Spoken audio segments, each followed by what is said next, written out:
It has been brought to my attention that I am roughly a professional at an unusual form of quilting. So, I am a fan of quilting in general, but this is sort of, I guess you could say, it's my trademark. Um, no, Thomas, I don't need your help, but thank you. Please no.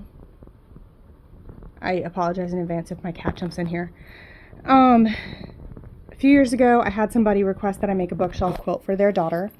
And being someone who's taken photography classes, who grew up around a painter, things like that, I've got some artistic skills that I brought into that with me, on top of being someone who grew up around a lot of books, like just a lot of books. So, I brought some of those skills with me. I've made a few of these now.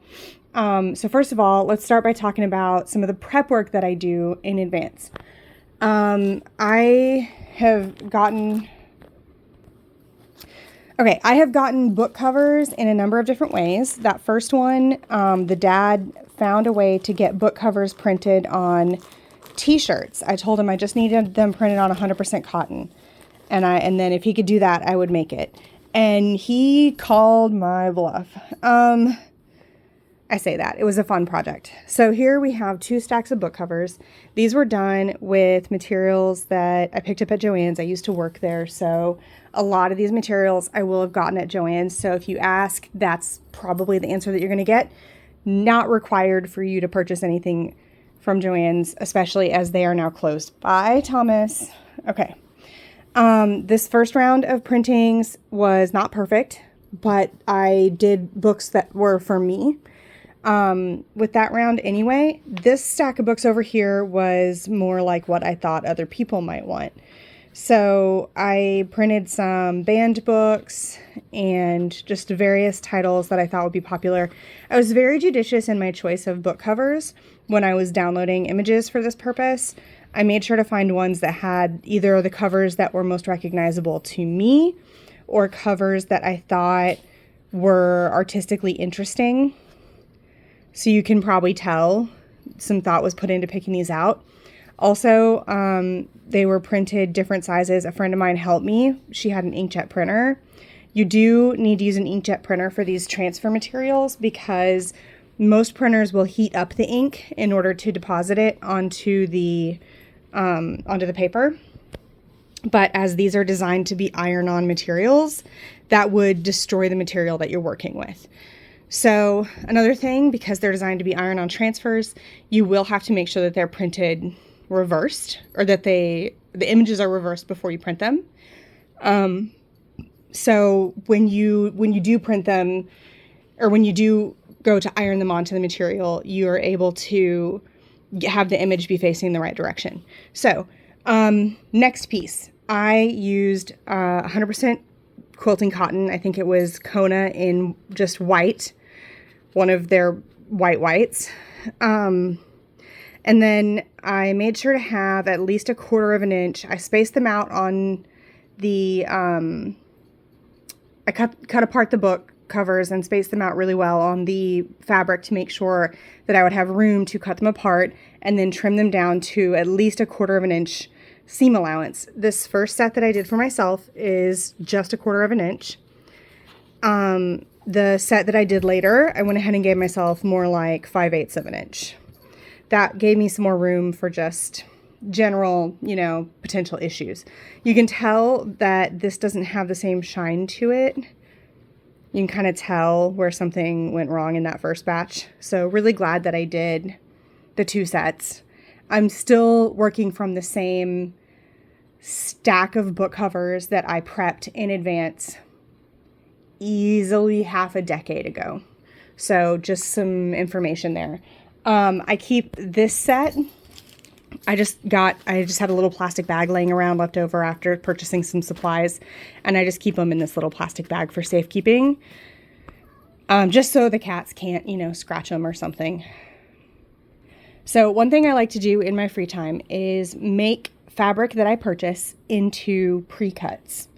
So I literally take fabric that I've purchased for various projects or just because I liked it, and I'll make it into 10 by 10 squares, 5 by 5 squares.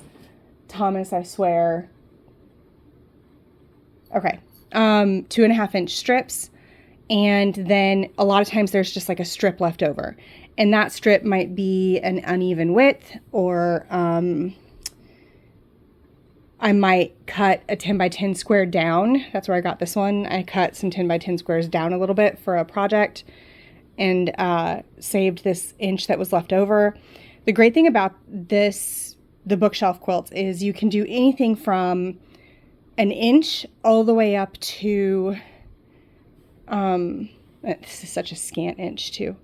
You can do anything from an inch all the way up to, 2 or 3 inches wide, and it'll still look like a book on a shelf, which is just super handy.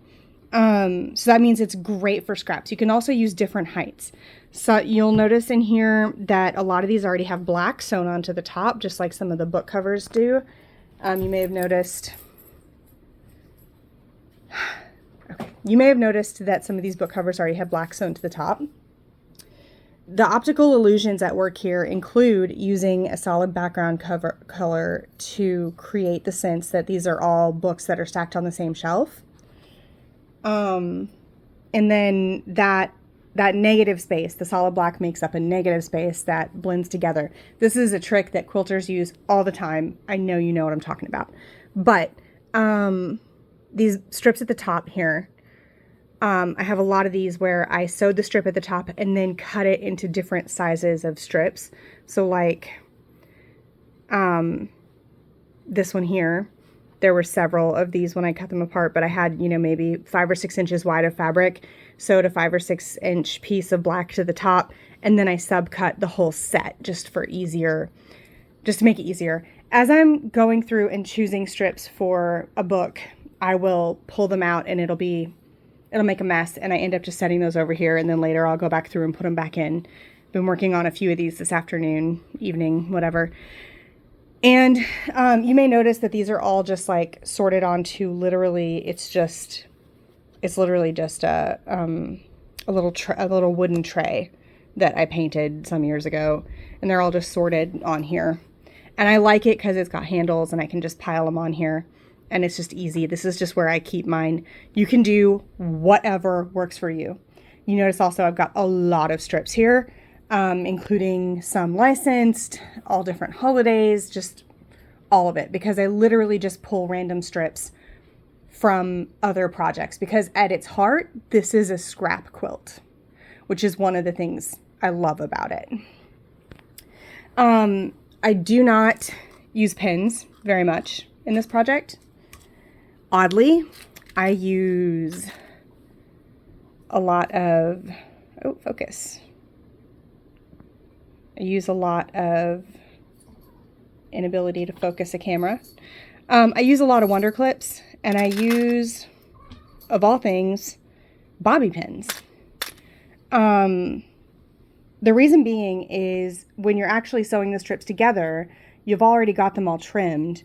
So more than anything, you're just lining them up and stitching, and you don't really need to pin at that point.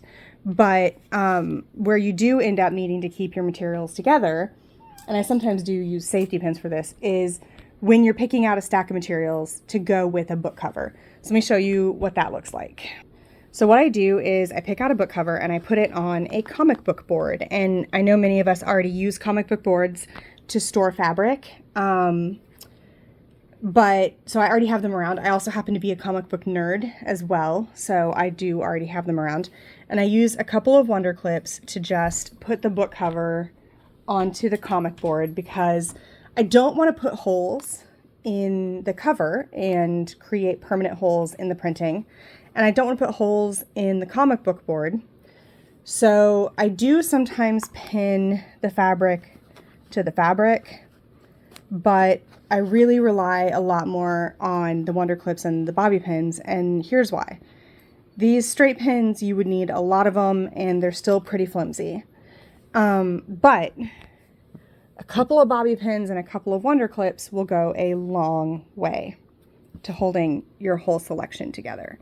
So what I do is I pick out my book cover, and then I start going through my stacks, finding things that match it. Ooh, that could work. Yeah. What about, yeah. Want to pick up that red from the author's name, maybe? Yeah. Yeah, we can do that. And then as I kind of curate the various strips that I want to use with each book cover, I sort of fill in the space. Now, remembering that you're using a solid black for the background, you probably realize you don't want to use any kind of black background fabric in your prints. That's probably, I think, the hardest part, because there are some times, especially with licensed fabrics, those can be some really cool prints, and not having those available to you can be kind of frustrating. So how's that? That's a pretty good selection. And sometimes I will lay more, like do a whole nother layer on top of this. It's part of the reason that the Wonder Clips and the bobby pins are so handy. So I'll just take a bobby pin, and I have only one hand, but what I do is I just tuck the fabric around and go on top of, wow, that was terrible.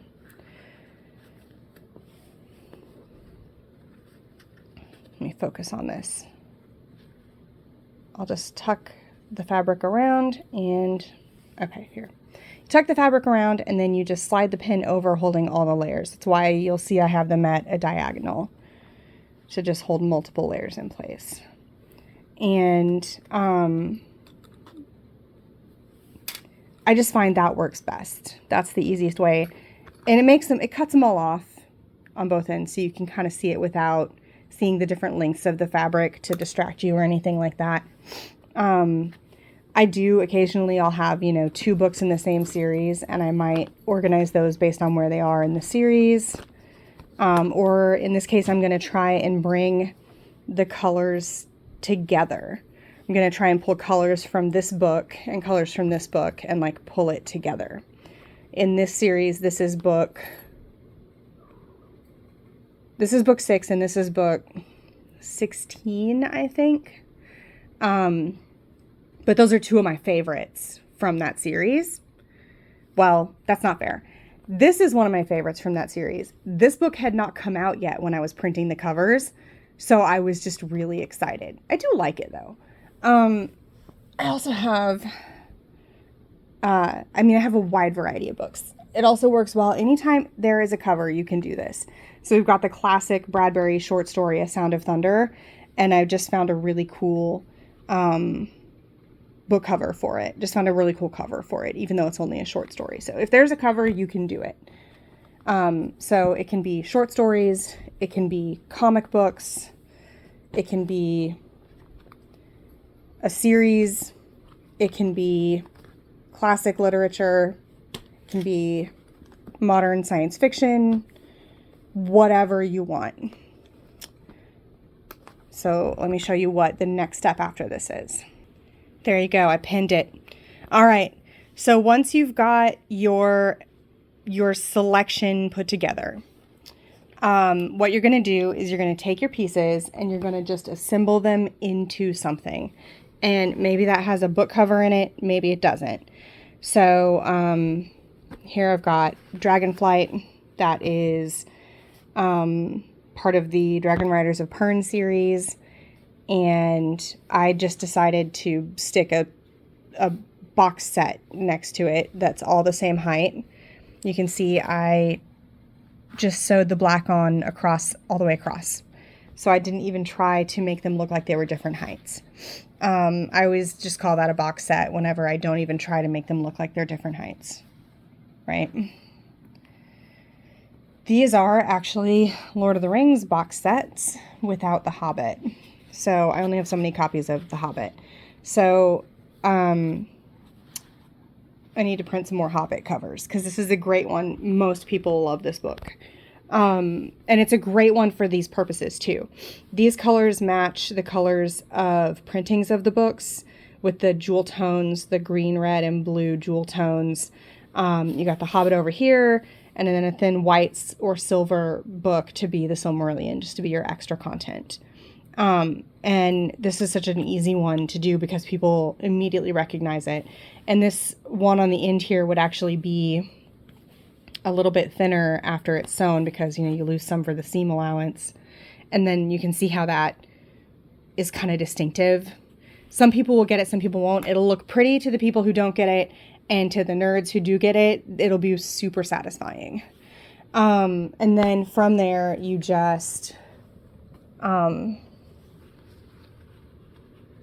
there, you assemble those further into larger pieces.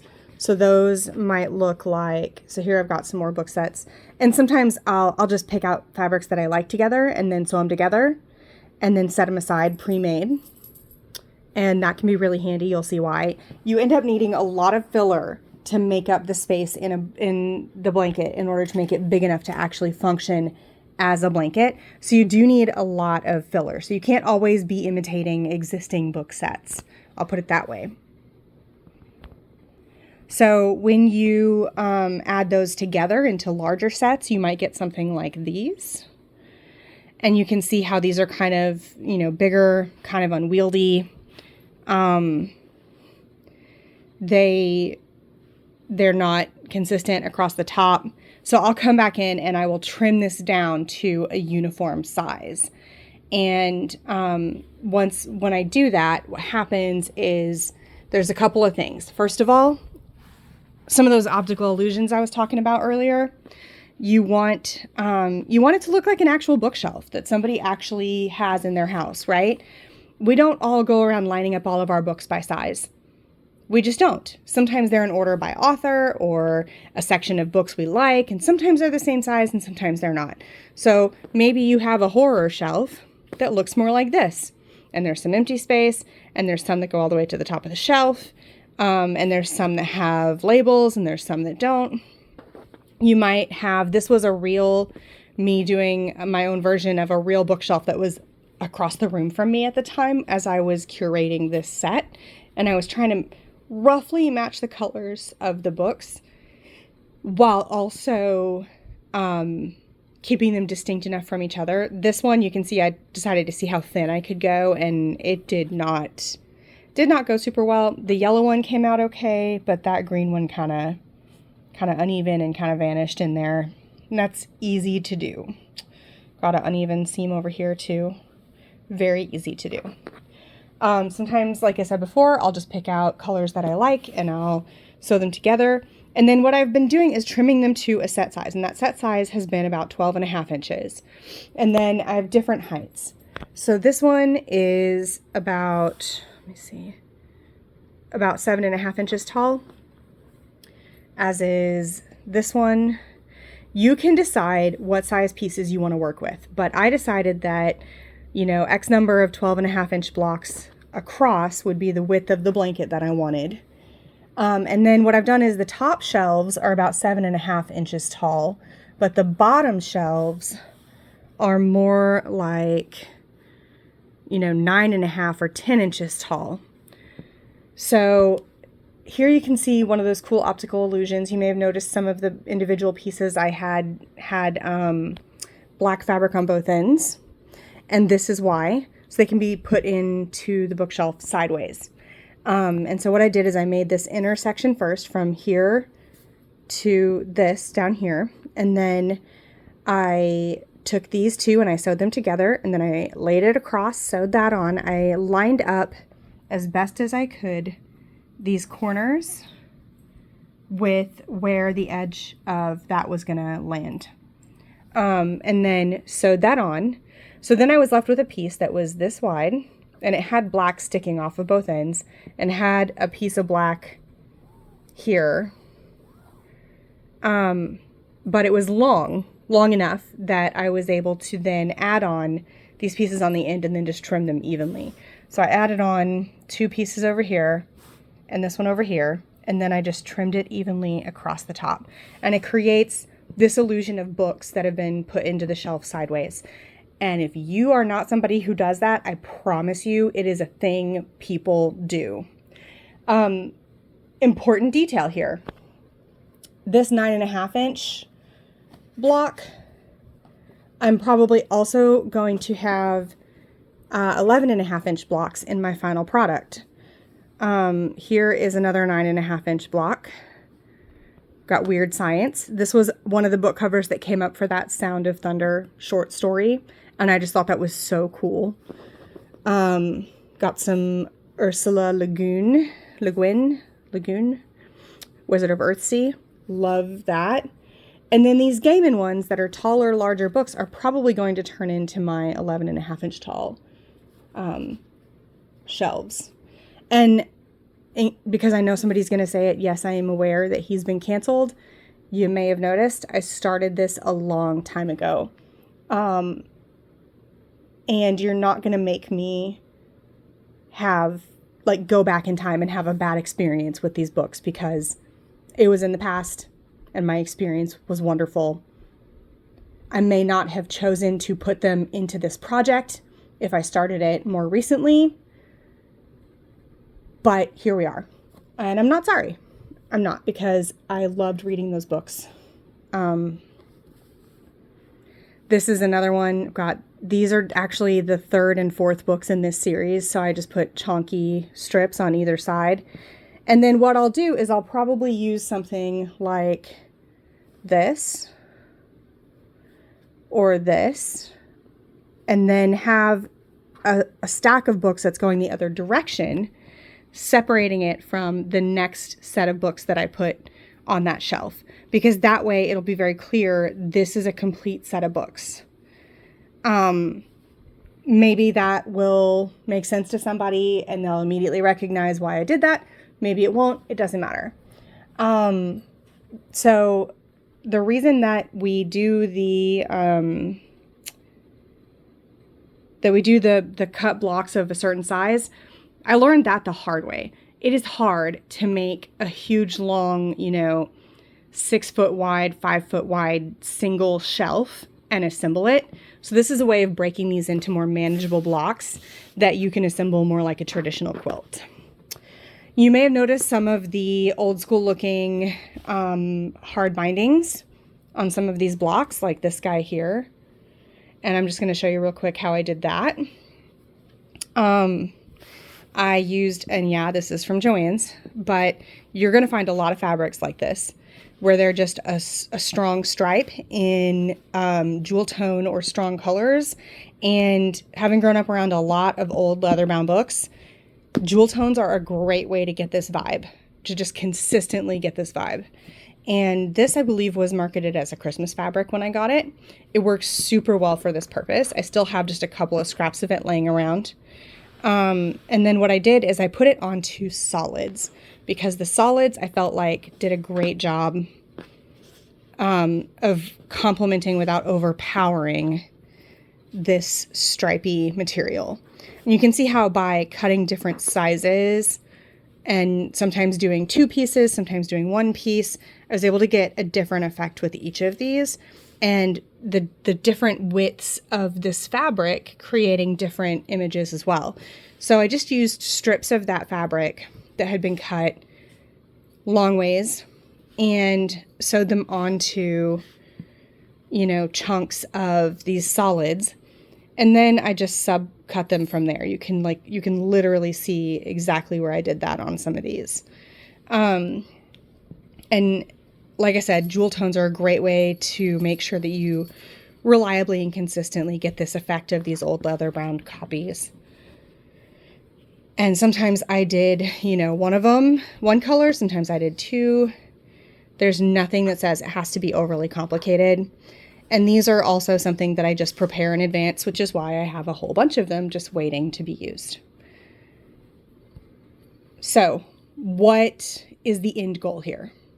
Edgar, hey, buddy, I'm using that lap right now. Can I use that lap right now? Thank you. All right, so Ultimately, what's going to happen is something like what happened to me just the other day. I decided that I was going to make something for a silent auction, and it came together so fast that I thought I must have done something wrong. Spoiler alert, I don't think I did. So let me show you how these techniques come together into one thing. This is going to be a wall hanging. It has 4 book covers on it. All of them are banned books. You can see where up here I have one of those pre-made blocks, great for filling space. You can see where I have selected specific colors and prints to go with a specific book cover, especially right here, this Fahrenheit 451. You can see how I have separated this preset book series from Fahrenheit 451 by turning it on its side, creating an interesting appearance by having these be different heights. I was very careful to encase this little bit of black in color on all sides to make sure that it popped. You can see how I've just trimmed off the edge here. So even though you're losing a little of that fabric, it just looks so nice and clean. And what I'm going to do is I'm going to put this wood grain material on the outside, but it's going to be going long ways, and that's going to be the outside of the shelf. You can see I have started embroidering the Tolkien symbol onto this one. I'm not really happy with it. I may start over. I may do something different. But I thought that would be a nice addition. You'll notice several of the techniques that I described being used here besides just turning the book sideways in the pre-made sections. I also have the books are denser and taller on this bottom shelf. The bottom shelf is taller. I used the biggest book cover on the bottom shelf.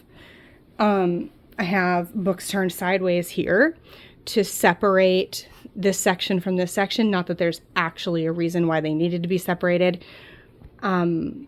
As far as like being different book series, but what actually it is I thought this color would just be so pretty, especially next to all of this, but it's such a dark color. I wanted to make sure that it didn't get lost in the black background. And what I did is I just put it on the bottom of the shelf across the wood grain and then had 2 books on top of it to make sure that it's framed entirely by not black material. You can also see the wood grain material. I have it pre-cut in strips that are about, I have like actually a whole roll of it. I just got like a couple yards and pre-cut it. But you can use whatever you want. I pre-cut the strips so that it goes across the wood grain, making it short. And that was intentional to help give the illusion of the shelf or the bookshelf being upright. Same thing with having all of this down here be denser to make it feel heavier, having it be taller to make it feel heavier. This one and this one both have more empty space in them. I kind of want to applique something here to fill up a little of that space because you want to have the majority of your blank space be on that top shelf to create a feeling of lightness, which will help to reinforce that optical illusion. I think that's all the tips and tricks that I have. But anyway, what it boils down to is I've basically worked this out to a science, but I don't have any desire to make these for other people. I don't have any desire to take commissions. I just thought I would put the information out there so you guys can do what you want with it. Real quick, I noticed something. This is an example of what happens when black in one of your books gets too close to the background. You can see how it kind of makes that book look a little deformed. You can't tell that that's actually like a little tiny Darth Vader unless you get up close to it. So something to watch out for. I would imagine that you can have this same effect using white as background or another neutral, white, maybe not white, but like another neutral, like a brown or a gray. But I think brown and black are going to be best. Finding the wood grain fabric is probably going to be the hardest piece. There are multiple brands of transfer papers designed to iron on to fabric, and finding an inkjet printer is going to be the hardest piece of that. Yes, Edgar, you're right. I should stop. Anyway, let me know if there's any questions.